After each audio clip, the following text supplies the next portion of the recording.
Previously on Two Up and Overloaded. I was as sick as a dog, and Marissa, as well as Umi's sisters, and Dan all nursed me back to health.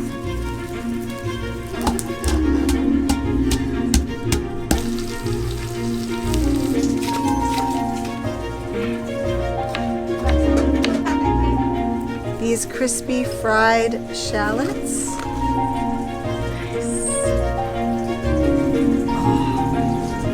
With a little bit of help with a jab in the butt from the local doctor. And yeah, I was feeling good. We climbed to another beautiful view, and it was a really nice kind of grand finale for our time in Tempur.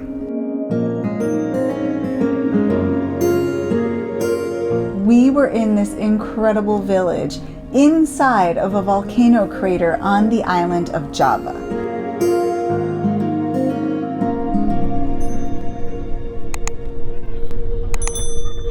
It was so beautiful there, and we were staying with our friend Dan and his wife Umi. This is Kalangal. And then, what is name? Candle nut. Yes, candle nut. But now that Tim was well once again, we realized that we needed to get back on the road again and head on to our next great destination on the island of Java, which was going to be the volcanic area of Bromo. Good morning, everyone. Today is a very sad day. We are leaving this beautiful place, and Dan and Umi, and we are heading on towards Mount Bromo. We're not gonna get there today. It's probably gonna be at least a 3-day journey. Tim's feeling a bit better, so that's good, but not 100%. But man, our visa's short. We gotta get to Bromo before the rainy season, so there's a little bit of push underneath us. But before we leave, so we're getting on the motorcycle. Dan and Umi are gonna be taking their car, and we're gonna be going to that little restaurant that we loved so much on our way up here. And that's where we'll unfortunately split paths. We're also going to be redoing the front tire spokes on the motorcycle, so that's good. But yeah, and then we head off.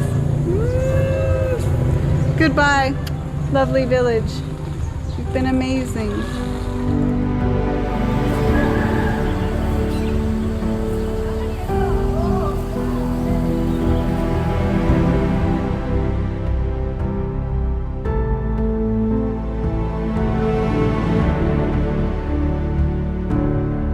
We were saying farewell to Steven the bird.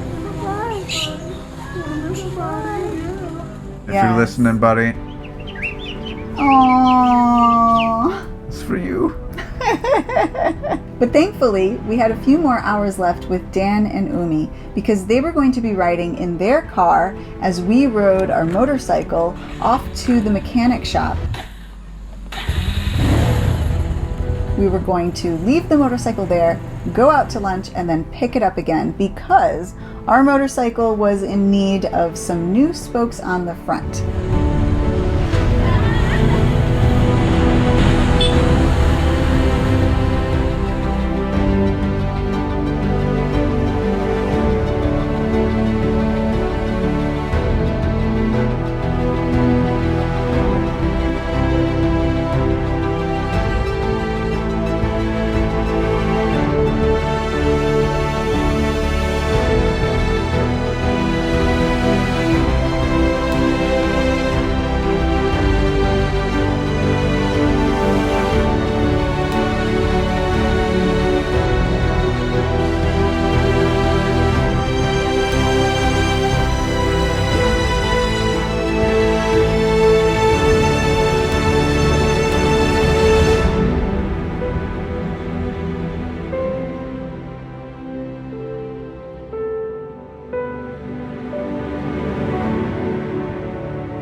You may remember that we had a crazy spoke problem that happened while we were on the road, like I don't know, 13, I forget how many spokes broke on the back tire, and Tim was wobbling all over the road, and it was pretty awful. But we found this wonderful mechanic, Jeffrey, who had helped us fix all the spokes on the back. But he was like, look, your spokes on the front are also very rusty, and you're going to have to fix them at some point in time. So we said, we will be back later to fix these spokes.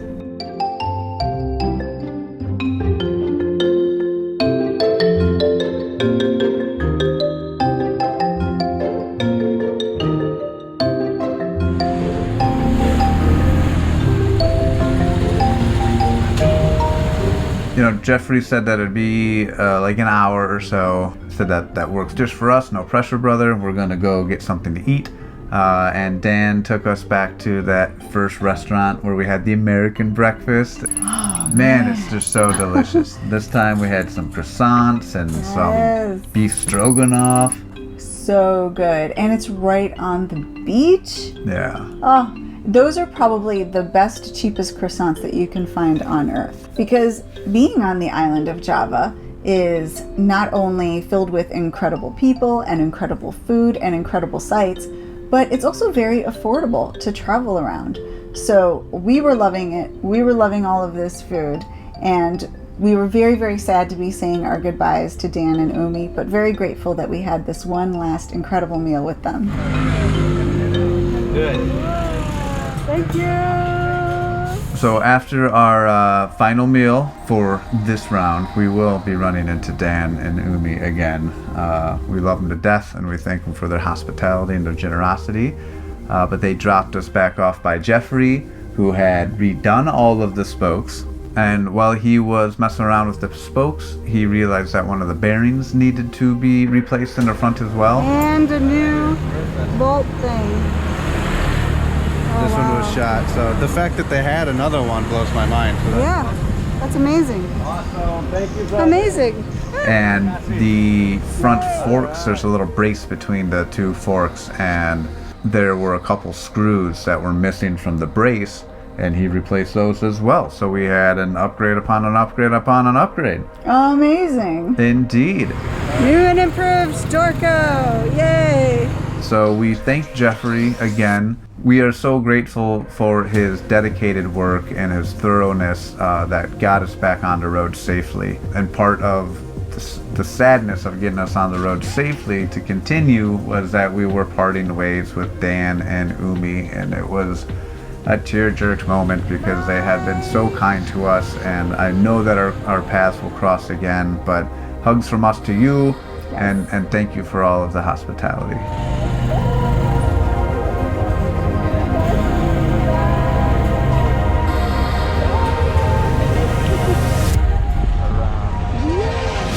Bam, we're back on the road, on our own. Just Marissa, me, and Dorko. The wonderful trio. Yep, you're strong as the weakest link, and we were not very strong.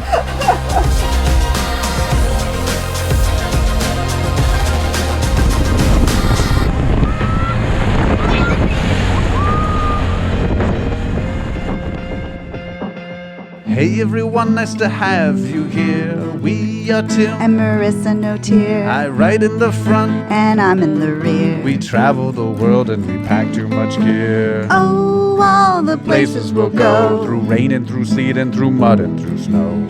Oh, all the things we'll see. We've been to a country or two or three. Oh, all the fun we've had. You have you along would make us real glad. So give us a like and Hit subscribe to join us along our epic ride.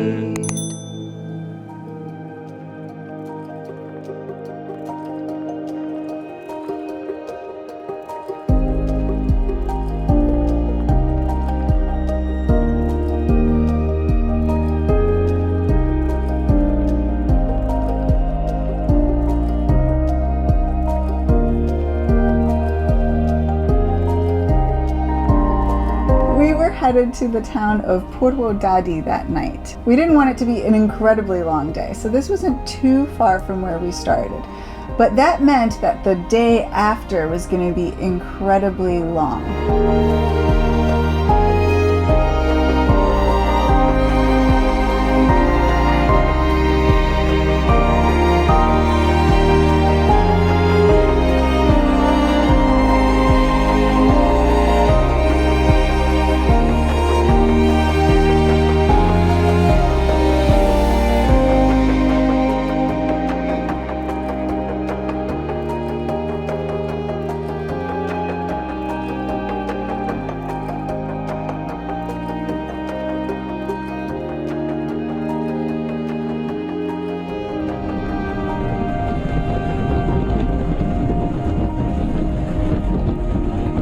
pulled into the town of Porto Dadi and right away found a perfect little hotel. Yeah.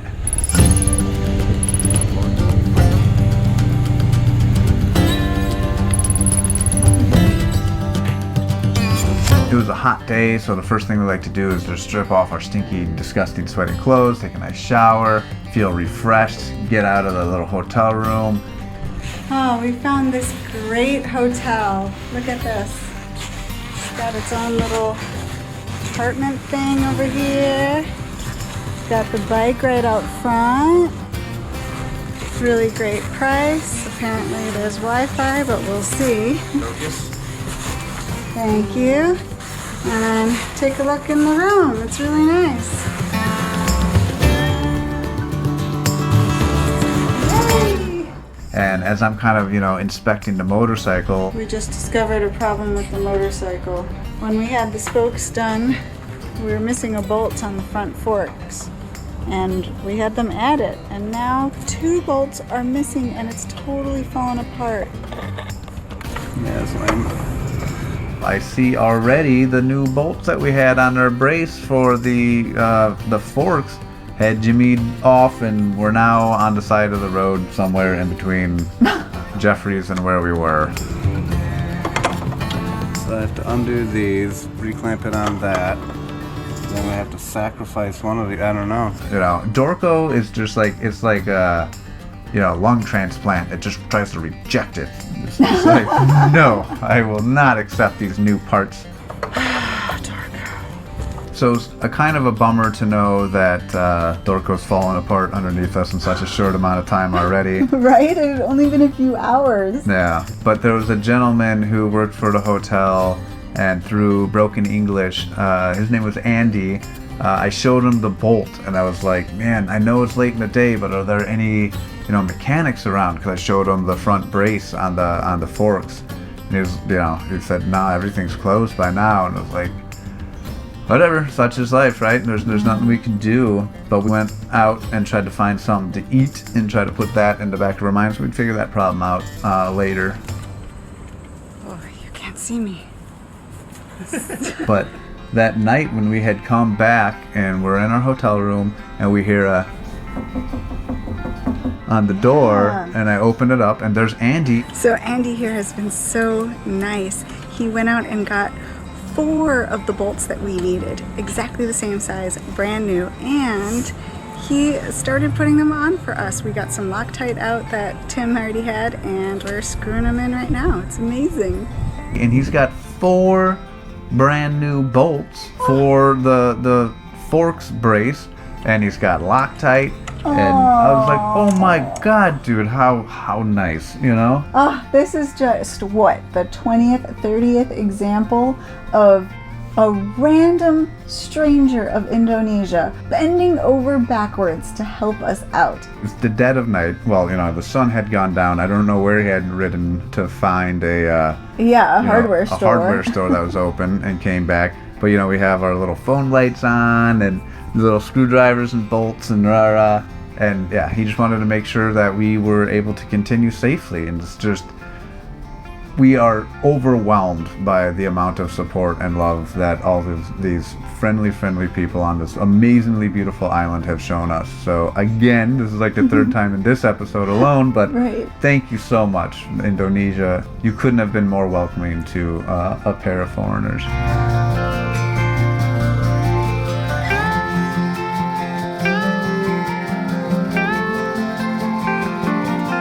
Good morning, everyone.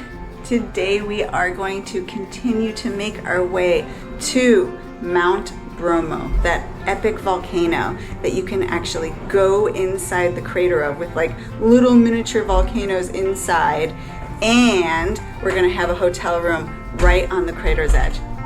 But we can't get there today. Today we're gonna be hauling butt to get as close to Bromo as we possibly can. We are hoping to go a full 6 hours, if not more. The day after today, Which is tomorrow. we're going to be going through the volcanic crater. First we have to go up through the jungle along the crater's edge on a super windy road, and then into the volcanic crater in the national park of Mount Bromo through something called the Sea of Sand, which doesn't sound good and doesn't sound Dorco approved, but we're gonna do our best. We have to, because that is the only way to get to the hotel that we want to stay at on the other side. That is literally on the rim of the volcano. Couldn't be more excited and a little nervous, but that will all be tomorrow. And that is why today it's so important to get as fast as, or as far as we can, because tomorrow's gonna be really, really, really tough. Oh, and Dorco has new bolts. Thanks to Andy. Dorco. Oh, Franken Dorco, yes. Thank you to him. He was super, super kind, and we should be good to go. Okay, so when I originally looked up the day's plan last night, it said 6 hours to this hotel that I thought, okay, that's a stretch, but we can do it. But now we just plugged it in to the phone, and with the newest traffic information, look, 7 hours. I don't know if we're gonna make it, so it's gonna be a hard one. So the next morning we were super excited to get on the road, but we had a very, very long day. But thankfully, we had new bolts on Dorco. Yep, Frankenstein. New spokes on the front wheel, new spokes on the back wheel. We were feeling really, really good about this. Again, usually those feeling really good sections are like little short wicks that burn out really quick before something falls off Dorco. But we were excited. We knew we had a very long day ahead of us, so there was no time to dilly-dally around. So we packed up and we headed out on the road. Our motorcycle, Dorco, as we have named it, is a Bajaj Pulsar 220, and 220 cc's is actually a pretty large engine size for Indonesia. A lot of people ride on these little scooters and they have much smaller vehicles, and therefore, in order to make sure that traffic on the highways runs smoothly, they have outlawed motorcycles to take the highways. So for us to travel across the island of Java, we are not allowed, even on our bigger motorcycle, to go on a highway. And so we have to take the smaller roads, which are much more congested, which have lots of big trucks. You know, they're hauling all of those goods across the island, and it is slow going. It is. And, you know, it's kind of a blessing and a curse all at once, because, like, if you're just on a highway, you miss some of these more beautiful towns, and, you know, you're just on this, you know, from A to B as quickly as possible. That's true. But Java is a hugely long island. It is. Sometimes you just need to get to A to B. Just like in any country, in any city, anywhere on this planet, you know, there's some flexible driving laws and rules, and, you know, like... Yes. But to me, you know, it's kind of frustrating when people merge into our lane and just kind of expect me to run off the road to make way for them. And I can see that sometimes if they are assuming that I'm on like a very small bike going very slowly and I can kind of get off the road and make way for larger vehicles. But more often than not, just vehicles will swerve into our lane, and they'll, like, you know, they'll honk their horn at us and flash their lights because they want to avoid a pothole, or they want to avoid, you know, a little bit of erosion on their end of their shoulder, and like almost hit us. So yeah, it was, to be honest, it was a little bit frustrating of a ride, because there was a couple times where we almost got hit, and it was super scary, and we passed a truck that had hit something and hit it hard. Riding a motorcycle anywhere in the world is dangerous, but when you are faced with life and death situations several times throughout the day, it really can rattle you. Yeah, and, you know, and it's the heat of the day, it's hot, which, you know, drains you. And, you know, riding in the heat, we always try to take as many stops and rest breaks as we can, which we do. But yeah, sometimes traffic is overwhelmingly not awesome. I don't know how to say it otherwise.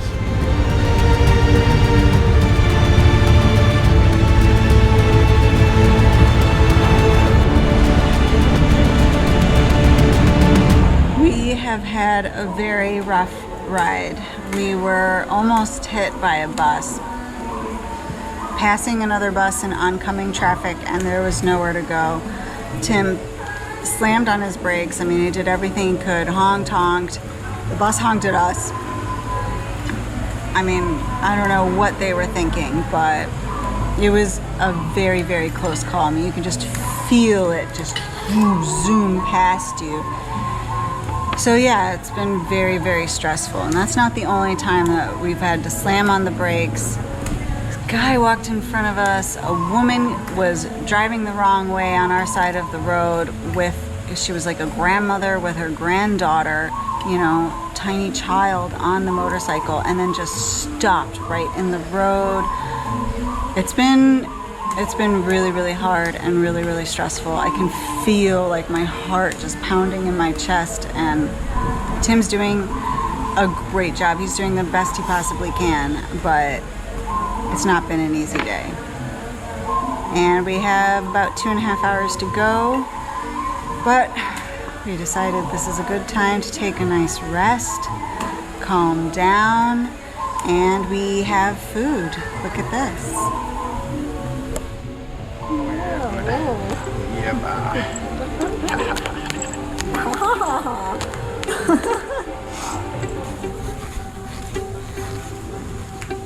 All right, here we go again. Another 2 hours, so a little bit less than 2.5. That's good because the traffic is crazy, and from our experience, it gets even worse in the afternoon. So wish us luck. So as we're riding through this traffic that I'm not so fond of, but we are so grateful for our Doubletake mirrors that when we do get into really tight situations, we can kind of fold them in. You know, I'm always looking behind me to see, you know, even more people on little scooters that are waiting for my big luggy motorcycle to get out of the way so they can start zooming through traffic. When you park at so close quarters in a lot of places as well, people run into your bike, people you know, have to move your bike around. We've gotten, you know, our mirrors kind of knocked out of whack in a couple different places, but the Doubletake mirrors, they take the abuse. You can put them back to straight and true. If you drop the bike, you know, they kind of just fold in instead of it just being metal and snapping off. There's no rusting going involved. Yeah. So yeah, big, huge shout out to Doubletake mirrors. Thank you for the support. And it's been 7 years now continuously riding with Doubletake mirrors, and we suggest that you get yourself a pair as well. That's right. Some might say the Doubletake mirrors are the best thing on Dorco. This is true. That's a fact. Not some people would say. Everyone would say that the best technology on that motorcycle are these Doubletake mirrors. So thanks for making the motorcycle shine. Check out doubletakemir.com.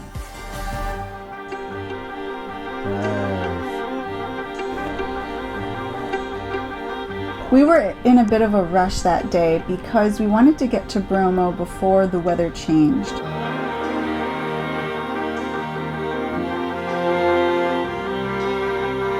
You know, there are different seasons in Java, and some seasons are more hazy, more rainy, more cloudy than others.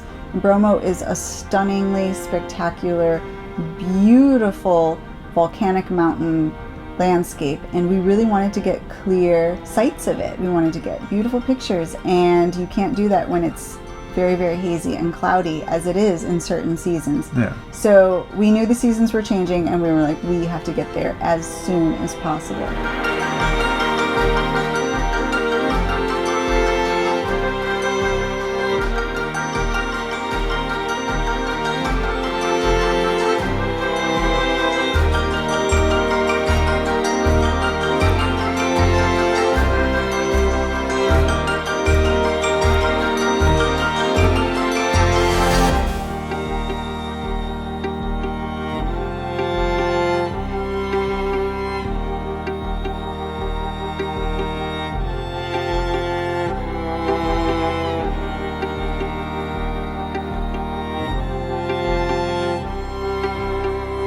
But finally, we survived the long day's ride and ended up at a hotel that evening.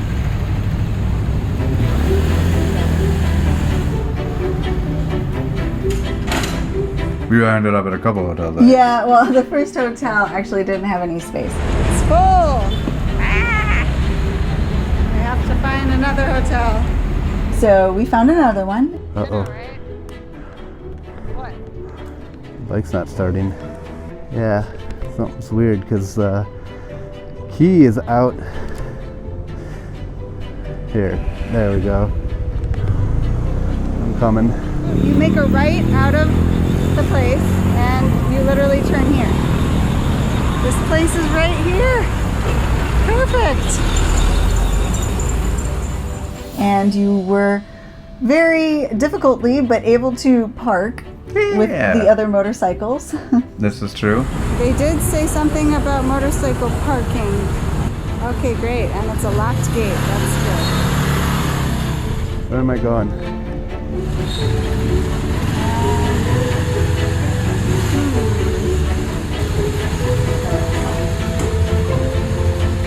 Motor besar sekali. Nah. They had a little cage of shame for small pathetic motorcycles, and Dorco fit right in. Well, she almost didn't fit right in. Cage of shame. And we went out and we got satay that night. Yeah. Oh, satay is incredible. Satay ayam. Ayam? It is meat on a skewer that's been grilled to perfection and marinated in an incredible spicy, tangy, sweet sauce. And then on top of that, you have the peanut sauce that you dip it in. Ah! The whole thing is so good. Enak. Lebih bagus sate di Indonesia. Ya, Yeah. Indonesia tapi dari Madura. Oh man, it looks so good. I'm not sure what the thing that came out of the banana leaf is, but we'll try it. Ini tambah kecap. Ini pedasnya. Ah, I think it's rice. I think it's rice that's been steamed in the banana leaves. Pretty good. Look at this. Whoa. Spicy? It is? Yeah. Satay is so good. Look at this. Oh, look at you, buddy.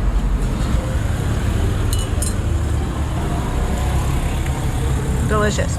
Super peanutty, which Tim doesn't necessarily like, but I love it.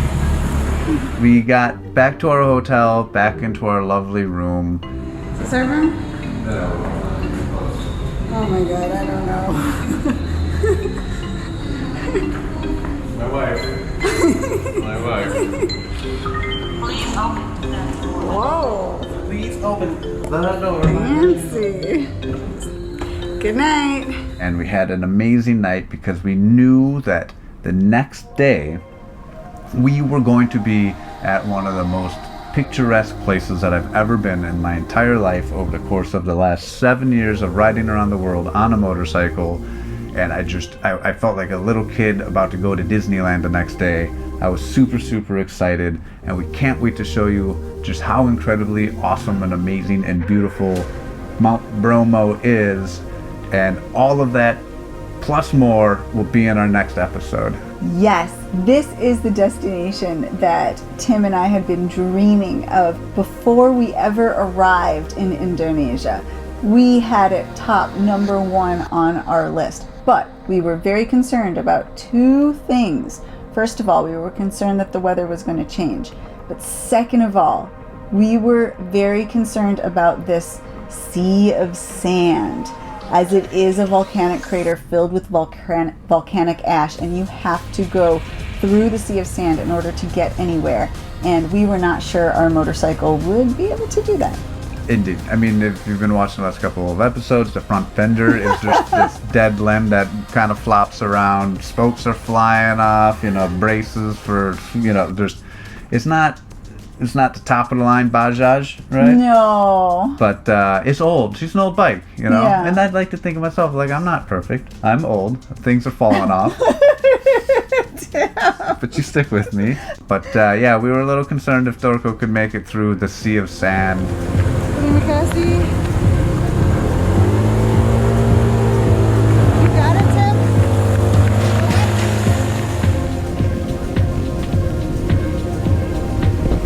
So Yeah. stay tuned. See if Durko, we burned a clutch or anything else possibly could happen. Wheels could start on fire.